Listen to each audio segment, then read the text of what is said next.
The job of Iraqi Prime Minister is a balancing act between invader turned strategic partner the United States and paramilitary groups close to Iran, whose support is crucial for holding power in Baghdad. But the balance appears to be shifting.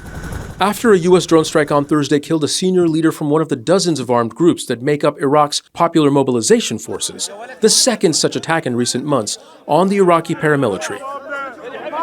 Prime Minister Mohammad Shia al-Sudani said the presence of the U.S.-led coalition in Iraq needs to come to an end.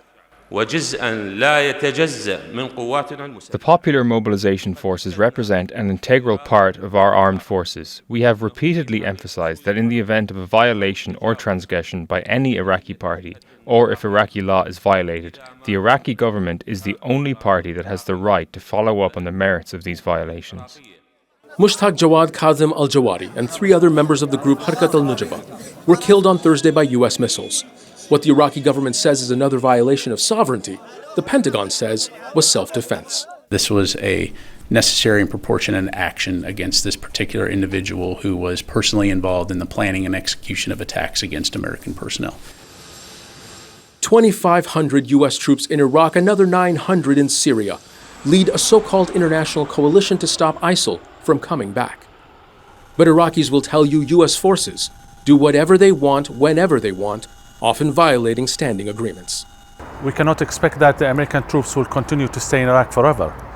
And because of what's happening in the region and recently in Baghdad and bombing different places in Iraq with certain missiles and killing people here, of course this is not accepted neither by the Iraqi public, neither by the government.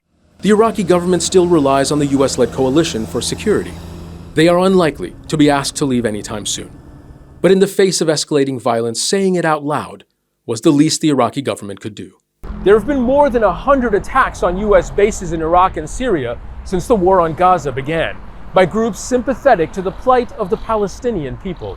It is the all-out American support for Israel, critics say, that made those attacks inevitable. Zein, Basravi, Al Jazeera, Baghdad.